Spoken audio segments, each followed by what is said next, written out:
بسم اللہ الرحمن الرحیم اللہ ولی الذین آمنوا یخرجهم من الظلمات إلى النور والذین کفروا أولیاؤهم الطاغوت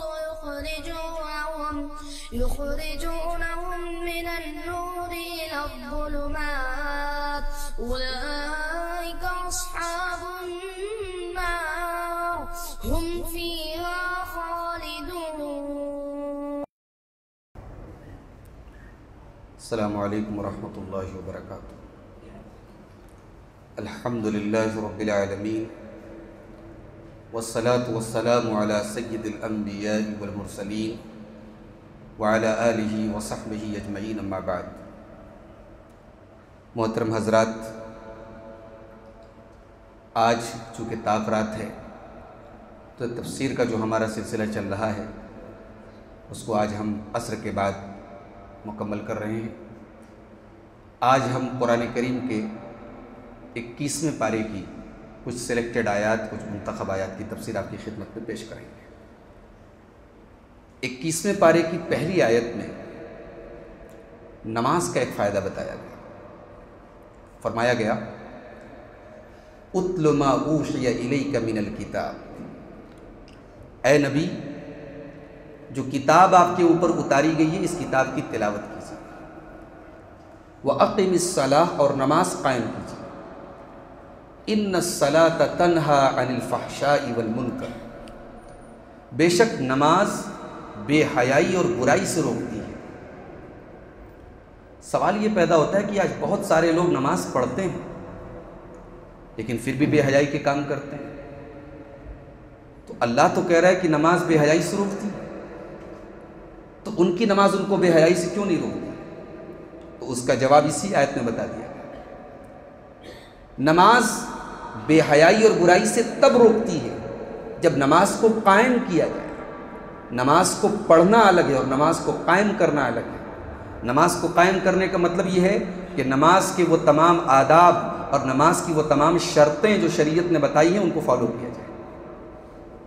اب ایک آدمی نماز پڑھ رہا ہے، اس کا ذہن، اس کا دماغ کہیں اور ہے، وہ داڑھی سے کھیل رہا ہے، وہ کپڑوں کو سنوار رہا ہے، پھر وہ جو پڑھ رہا ہے اس کا معنی اور مطلب بھی وہ نہیں سمجھتا ہے، تو ظاہر ہے کہ نماز قائم نہیں کر رہا ہے.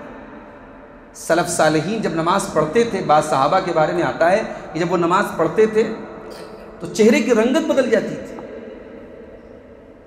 بالکل خوفزدہ ہو جاتی تھی. تو پوچھا کہ ایسا کیوں؟ تو کہا کہ دنیا کے کسی بادشاہ کے دربار میں جب ہم کھڑے ہوتے ہیں تو خوف طاری ہوتا ہے، ایک ہیبت طاری ہوتی ہے. ہم اس کائنات کے بادشاہ کے دربار میں کھڑے ہیں، اللہ کے سامنے کھڑے ہیں، اور ہمارے جسم کے اوپر اس کا کوئی اثر نہیں ہوگا. تو نماز اگر ہم صحیح طریقے سے پڑھیں گے تو یقیناً نماز بے حیائی اور برائی سے ہوگی. اب جب نماز کا حکم دیا گیا تو ساتھ میں یہ بھی کہہ دیا گیا وَلَذِكْرُ اللَّهِ أَكْبَرُ، اللہ کا ذکر سب سے بڑی چیز ہے. نماز کا یہ مطلب نہیں کہ آدمی اللہ کا ذکر نہ کرے، نماز بھی پڑھے اور اٹھتے بیٹھتے سوتے جاگتے اللہ کا ذکر کرتا رہے. اس کے بعد دنیا کی حقیقت بتائی گئی. وَمَا هَٰذِهِ الْحَيَاةُ الدُّنْيَا إِلَّا لَهْوٌ وَلَعِبٌ وَإِنَّ الدَّارَ الْآخِرَةَ لَهِيَ الْحَيَوَانُ لَوْ كَانُوا يَعْلَمُونَ. دنیا کیا ہے؟ دنیا ایک امیوزمنٹ ہے، ایک پلے ہے، کھیل ہے، تماشا ہے. کھیل جتنا بھی انٹرسٹنگ ہو ایک دن ختم ہوتا ہے. گیم جتنا بھی اچھا ہو ایک دن گیم اوور ہوتا ہے. زندگی میں کوئی بہت مزے کی چیز ہے، بڑی لذت ہے، بڑا اچھا تماشا ہے، امیوزمنٹ ہے، لیکن اس کی بھی ایک حد ہوتی ہے. دنیا جو ہے یہ کھیل اور تماشا ہے، اور یہ ایک ایسا کھیل ہے جو کب ختم ہو جائے پتہ نہیں. انسان جوانی میں مر جاتا ہے، انسان بچپن میں مر جاتا ہے، انسان اپنے بچوں کو چھوڑ کے مر جاتا ہے، اور کبھی ایسا بھی ہوتا ہے انسان بستر پہ سالوں تڑپ تڑپ کے مرتا ہے. تو اللہ نے کہا دنیا کھیل اور تماشا ہے، اصل زندگی آخرت کی ہے. وَإِنَّ الدَّارَ الْآخِرَةَ لَهِيَ الْحَيَوَانُ، حیوان کا مطلب اصل زندگی. یہ حیات سے اس میں مبالغہ کا صیغہ ہے. آخرت کی زندگی حیات نہیں، حیوان ہے. وہاں موت نہیں آئے گی. جب جنتی جنت میں جائیں گے، جہنمی جہنم میں جائیں گے، اللہ موت کو بلائے گا. موت آئے گی ایک میڑھے کی شکل میں. اللہ فرشتہ جو ہے موت کی گردن پہ چھری چلا دے گا. موت کو موت آ جائے گی اور اعلان کر دیا جائے گا کہ اب جنت ہمیشہ کے لیے، جہنم ہمیشہ کے لیے، موت آنے والی نہیں ہے. کتنا نادان ہے انسان کہ اس زندگی کے لیے کوئی تیاری نہیں. اور جس زندگی کو اللہ نے کھیل کا تماشا کہا، جس کو اللہ نے متاع قلیل کہا، جس کو تھوڑے دن کی دولت کہا، جس کو دھوکہ کہا، اس دنیا کے لیے آدمی مارا مارا پھر رہا ہے. اس کے بعد سورہ عنکبوت کی آخری آیت میں کہا گیا وَالَّذِينَ جَاهَدُوا فِينَا لَنَهْدِيَنَّهُمْ سُبُلَنَا وَإِنَّ اللَّهَ لَمَعَ الْمُحْسِنِينَ. جو لوگ ہماری راہ میں محنت کریں گے ہم ان کو اپنا راستہ دکھائیں گے. اللہ کے دین کا کام آپ کریں گے، اللہ مشکلیں آسان کریں گے. موسیٰ علیہ السلام نکلے تھے مصر سے، ان کو پتا تھا کہ ہم مدین جائیں گے، اللہ نے راستہ دکھایا. ابراہیم علیہ السلام اپنی بستی چھوڑ کے نکلے تو ان کو پتا تھا کہ مجھے راستہ ملے گا، اللہ نے راستہ دکھایا. تو جو اللہ کی راہ میں جہاد، اب یہاں جہاد کا مطلب صرف تلوار سے جہاد نہیں ہے، میدان جنگ نہیں ہے. جہاد سے مراد شیطان سے بھی جہاد، جہاد سے مراد اپنے نفس سے بھی شیطان ہے، اپنی خواہشات سے بھی لڑنا ہے. روزے میں ہم جہاد کر رہے ہیں بھائی، اپنی خواہشات سے لڑ رہے ہیں. تو جو اللہ کی راہ میں اسٹرگل کرے گا، جہاد کرے گا، کوشش کرے گا، محنت کرے گا، لَنَهْدِيَنَّهُمْ سُبُلَنَا، ہم اسے اپنے راستوں کو دکھائیں گے. وَإِنَّ اللَّهَ لَمَعَ الْمُحْسِنِينَ، اور اللہ تعالیٰ نیکی کرنے والوں کے ساتھ. اس کے بعد سورہ روم شروع ہوتی ہے. سورہ روم میں اللہ تعالیٰ نے دنیا دار لوگوں کا تذکرہ کرتے ہوئے فرمایا کہ کچھ لوگ ایسے ہوتے ہیں کہ دنیا کے معاملے میں بڑے ایکٹیو اور بڑے جانکار ہوتے ہیں، لیکن آخرت کے معاملے میں زیرو ہوتے ہیں. يَعْلَمُونَ ظَاهِرًا مِّنَ الْحَيَاةِ الدُّنْيَا وَهُمْ عَنِ الْآخِرَةِ هُمْ غَافِلُونَ. دنیا کی زندگی کی بڑی نالج ہے، بڑی معلومات ہے، لیکن آخرت سے غافل ہیں. امام حسن بصری اس آیت کی تفسیر میں کہتے ہیں کہ بعض لوگ انگلی کے ناخن پہ دینار کو اور درہم کو رکھ کر کے بتا دیتے ہیں اس کا وزن کتنا ہے.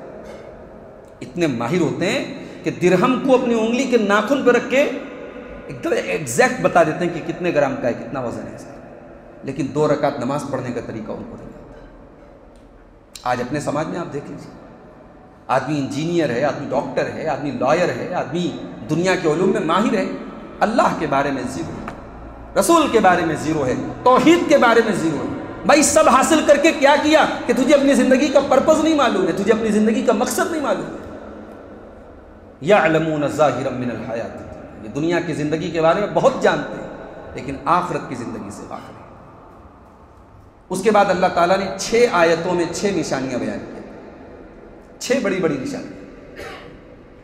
وَمِنْ آيَاتِهِ أَنْ خَلَقَكُم مِّن تُرَابٍ ثُمَّ إِذَا أَنْتُمْ بَشَرٌ تَنْتَشِرُونَ.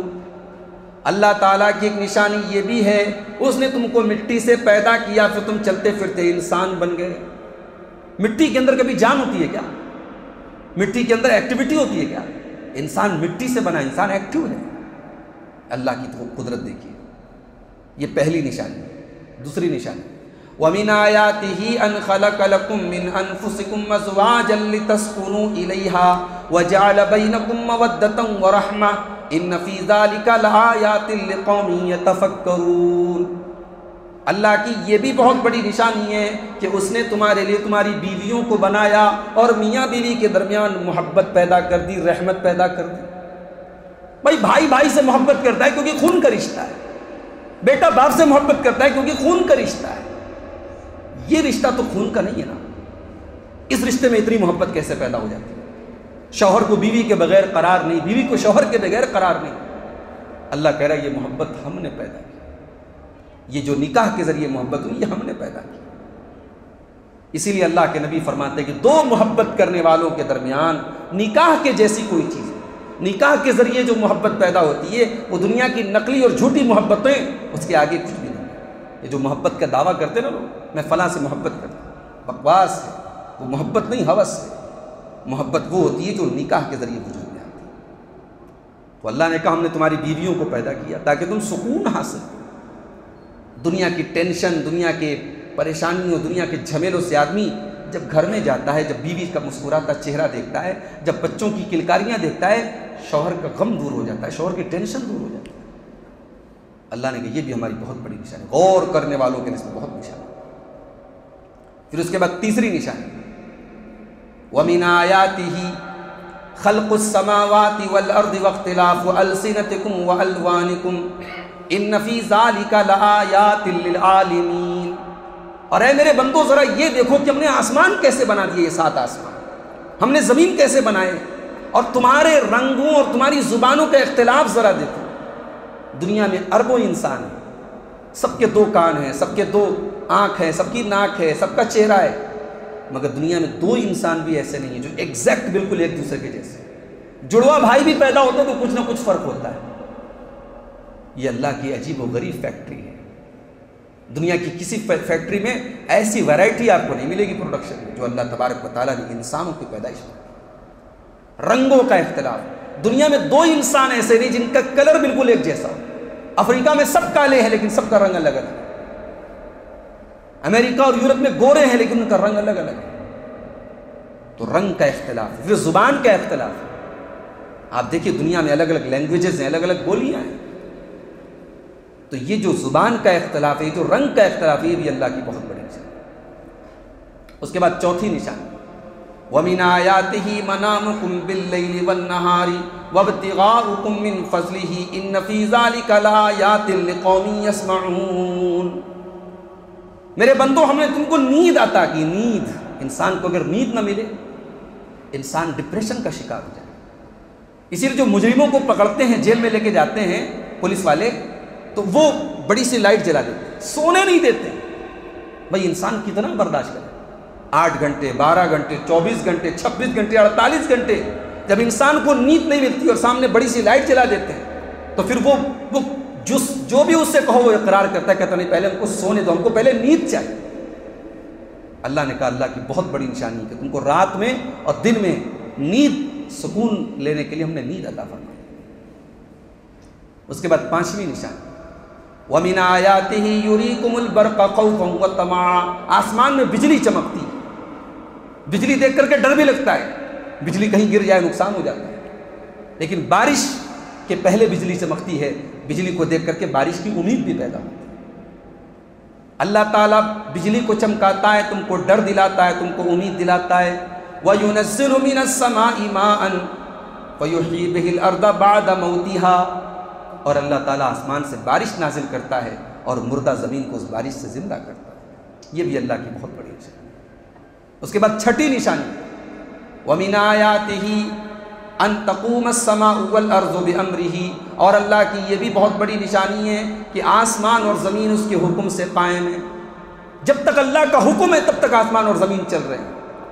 ثم اذا دعاکم دعوة من الارض اذا انتم تخرجون۔ اور جس دن اللہ تعالیٰ اسرافیل کو حکم دے گا وہ سور پھونکیں گے، سارے کے سارے لوگ زمین سے نکل پڑیں گے، مردہ قبروں سے نکل پڑیں گے، قیامت آ جائے گی۔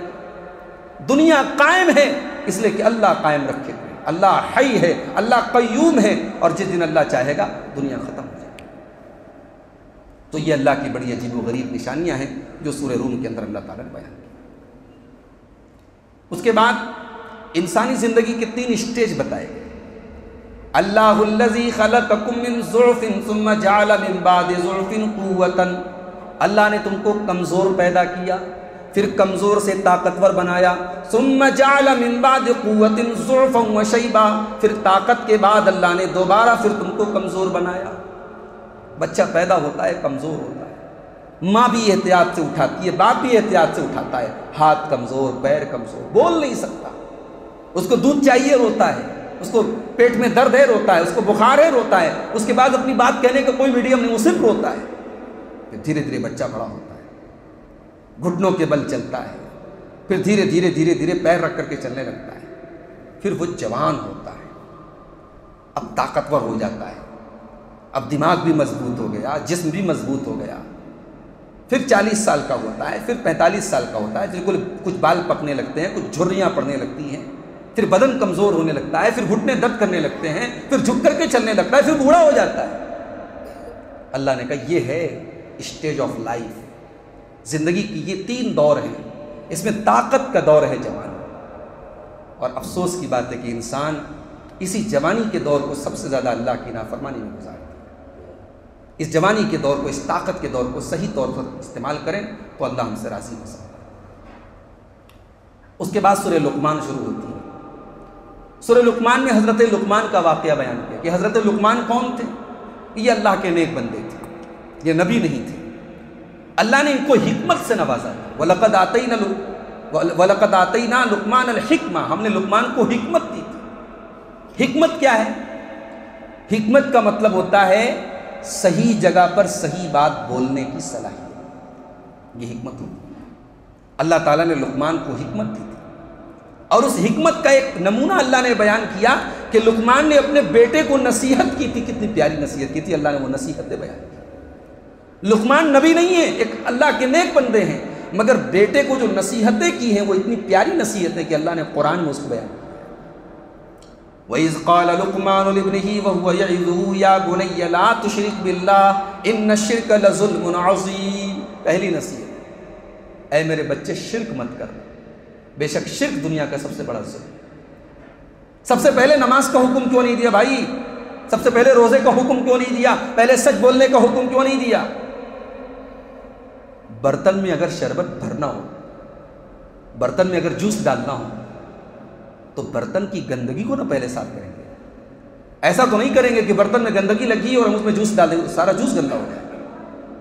تو یہ کامن سینس کی بات ہے، یہ رول ہے کہ تحلیہ کے پہلے تخلیہ ہوتا ہے۔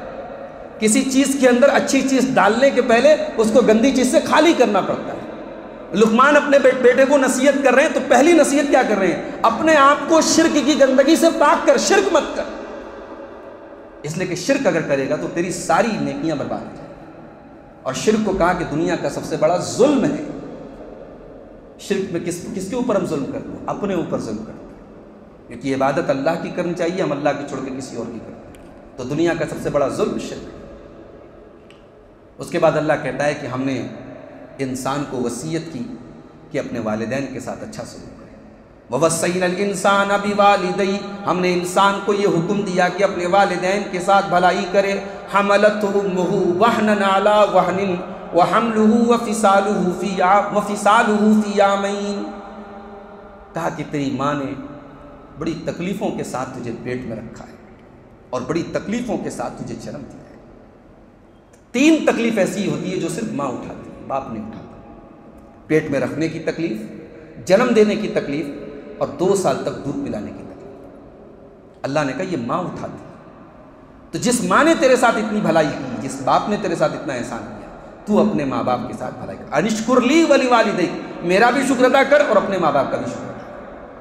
لیکن ہاں، اگر ماں باپ غلط بات کی تعلیم دیں تو پھر ان کی بات نہیں ماننا۔ وَإِن جَاهَدَاكَ عَلَىٰ أَن تُشْرِكَ بِي مَا لَيْسَ لَكَ بِهِ عِلْمٌ فَلَا تُطِعْهُمَا وَصَاحِبْهُمَا فِي الدُّنْيَا مَعْرُوفًا۔ تیرے ماں باپ اگر تجھ کو شرک کرنے کی تعلیم دیں تو خبردار ان کی بات مت مانو، ان کے ساتھ دنیا میں بھلائی سے رہو، ان کے ساتھ اچھا سلوک کرو، مگر ان کی غلط بات مت کرو۔ اس کے بعد حضرت لقمان اپنے بچے سے کہتے ہیں یا بنی انہا ان تکن مثقال حبۃ من خردل فتکن فی صخرۃ او فی السماوات او فی الارض یأت بها اللہ۔ میرے بچے، اگر رائی کے دانے کے برابر بھی کوئی چیز ہو، آسمانوں میں کہیں ہوگی، زمین میں کہیں ہوگی، کائنات میں کہیں ہوگی، کسی چٹان کے نیچے ہوگی، اللہ رائی کے دانے کے برابر کی چیز کو بھی سامنے لے آئے۔ انسان اکیلے میں گناہ کرنے کے پہلے اس آیت کو یاد کرے، انسان بیڈ روم کی تنہائی میں گناہ کرنے کے پہلے قرآن کی آیت کو یاد کرے۔ لقمان حکیم اپنے بچے سے کہہ رہے کہ بیٹا، رائی کے دانے کے برابر تو عمل اللہ سے چھپا نہیں سکتا ہے۔ اندھیرے میں کوئی کام کر لے، اللہ سے نہیں چھپا سکتا۔ دنیا کا کوئی کیمرہ جہاں نہ پہنچے، اللہ کی نظر وہاں ہے، اللہ کا علم وہاں ہے۔ اس کے بعد کہتے ہیں یا بنی اقم الصلاۃ، بیٹا نماز قائم، وامر بالمعروف، نیکی کا حکم دے، ونہی عن المنکر، برائی سے روک، واصبر علی ما اصابک، اور جب برائی سے روکے گا، نیکی کا حکم دے گا تو مصیبت نہیں آئے گی، تو صبر سے کام لینا، ان ذالک من عزم الامور، یہ بڑے حوصلے کا کام ہے۔ ولا تصعر خدک للناس، اور اے میرے بچے، لوگوں سے گال پھلا کے نہ ملا، ولا تمش فی الارض مرحا، زمین میں اکڑ کر کے نہ چلا، ان اللہ لا یحب کل مختال فخور، اللہ تعالیٰ گھمنڈی لوگوں کو پسند نہیں کرتا۔ وقصد فی مشیک واغضض من صوتک، اور جب تو چلے تو تیری چال میں بھی بیلنس ہو، بہت تیز تیز نہ چلے، بہت دھیرے دھیرے نہ چلے، بیلنس کے ساتھ چلے، توازن کے ساتھ چلے۔ وَغْضُضْ مِنْ صَوْتِكَ، جب تو بولے تو تیری گفتگو میں نرمی ہو، تو آہستہ بولے، چلا کے نہ بولے، چیخ کے نہ بولے۔ إِنَّ أَنْكَرَ الْأَصْوَاتِ لَصَوْتُ الْحَمِيرِ، سب سے بری آواز گدھے کی آواز ہوتی ہے۔ اس کے بعد سورہ سجدہ شروع ہوتی ہے۔ سورہ سجدہ فجر کی نماز کی پہلی رکعت میں اللہ کے نبی صلی اللہ علیہ وسلم پڑھتے تھے۔ سورہ سجدہ میں اللہ تعالیٰ نے اپنے نیک بندوں کی ایک پہچان بتائی، تتجافى جنوبهم عن المضاجع يدعون ربهم خوفا وطمعا ومما رزقناهم ينفقون۔ میرے نیک بندے، ان کے پہلو ان کے بستر سے الگ ہوتے ہیں رات، دنیا سو رہی ہے وہ اٹھ کر کے تہجد پڑھ رہے ہیں۔ کیوں ایسا کرتے ہیں؟ وہ دکھا کر کے عبادت نہیں کرتے۔ 5 ٹائم کی نماز میں تو آنا ہے، جماعت سے پڑھنا ہے۔ یہ نماز ایسی ہے جو اکیلے پڑھی جا رہی ہے، بند کمرے میں پڑھی جا رہی ہے۔ تو اللہ کہہ رہا ہے میرے وہ نیک بندے یہ نماز پڑھتے ہیں، جب رات میں دنیا سو رہی ہوتی ہے تب وہ نماز پڑھتے ہیں۔ تو جب انہوں نے دنیا سے چھپ کر کے میری عبادت کی تو میں نے جنت میں ان کے لیے کیا چھپا چھپا کے رکھا ہے دنیا نہیں جانتی۔ فَلَا تَعْلَمُ نَفْسٌ مَا أُخْفِيَ لَهُم مِّن قُرَّةِ أَعْيُنٍ، دنیا نہیں جانتی، کوئی نہیں جانتا کہ اپنے ان تہجد پڑھنے والے بندوں کے لیے میں نے کیا کیا چھپا کے رکھا ہے۔ اس کے بعد سورہ احزاب شروع ہوتی ہے۔ سورہ احزاب میں اللہ تعالیٰ نے نبی کی بیویوں کا اسٹیٹس بتایا۔ نبی کی بیویاں سارے اہل ایمان کی مائیں ہیں۔ النبی اولیٰ بالمؤمنین من انفسہم وازواجہ امہاتہم، نبی کی بیویاں اہل ایمان کی مائیں ہیں اور نبی اہل ایمان کو جان سے پیارے ہیں۔ کوئی اپنی سگی ماں کے بارے میں ایک الٹا سیدھا لفظ سننا نہیں چاہتا، اور جو ہمارے ایمان کے رشتے کی ماں ہے، جو سارے اہل ایمان کی ماں ہے، اگر حضرت عائشہ پر کوئی انگلی اٹھائے ہم برداشت کر لیں گے۔ جس کے اندر ایمانی غیرت ہوگی وہ حضرت عائشہ کے بارے میں یا کسی بھی نبی کی بیوی کے بارے میں کوئی غلط جملہ سن نہیں سکتا، برداشت نہیں کر سکتا۔ اس کے بعد 21ویں پارے کے لاسٹ میں نبی کی بیویوں کو ایک آپشن دیا گیا، یا ایھا النبی قل لازواجک ان کنتن تردن الحیاۃ الدنیا وزینتها فتعالین امتعکن واسرحکن سراحا جمیلا۔ ایک ٹائم ایسا آیا تھا اللہ کے نبی کی سیرت میں، اللہ کے نبی کسی مسئلے کو لے کر کے اپنی بیویوں سے ناراض ہو گئے۔ اسلامی فتوحات کا دور آ گیا تھا، خوشحالی کا دور آ گیا تھا۔ اللہ کے نبی کی بیویوں نے ڈیمانڈ کی کہ ہمارا جو خرچہ دیا جاتا ہے سالانہ اس میں اضافہ کیا جائے۔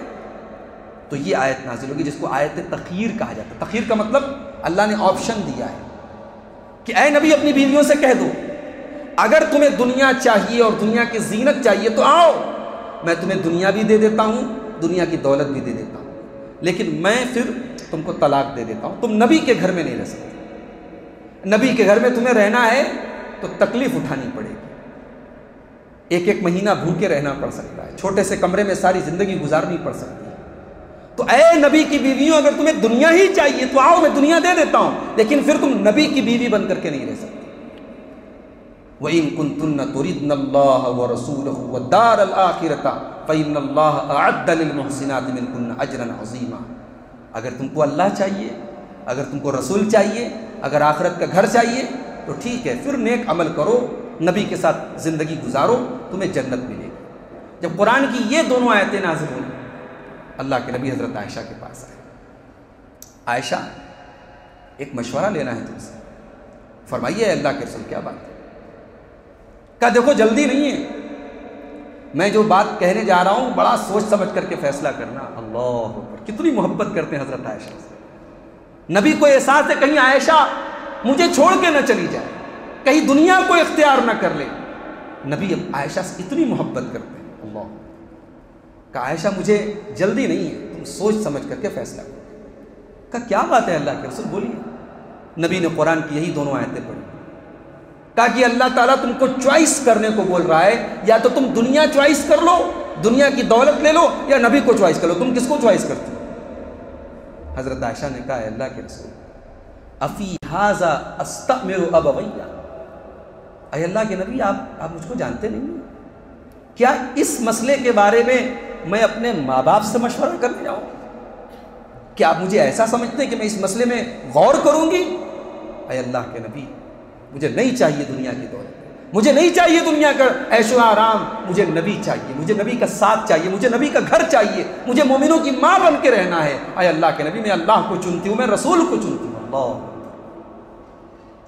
یہ درجہ ملا نبی کی بیویوں کو۔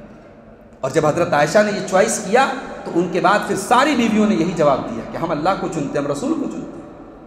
تو یہ جو قربانی دی تھی نبی کی بیویوں، اسی وجہ سے ان کو یہ مقام ملا کہ سارے اہل ایمان کی مائیں ہیں، اور نبی کے انتقال کے بعد بھی وہ نبی کی بیوی ہی کنسیڈر کی جائیں گی، اور آخرت میں بھی وہ نبی کی بیوی بن کر کے جنت میں رہیں گی۔ تو یہ 21ویں پارے کی منتخب آیات کی تفسیر تھی۔ اللہ تعالیٰ سے دعا ہے اللہ تعالیٰ ہم سب کو نیک عمل اور اچھی سمجھ کی توفیق عطا فرمائے، آمین۔ وآخر دعوانا الحمدللہ رب العالمین۔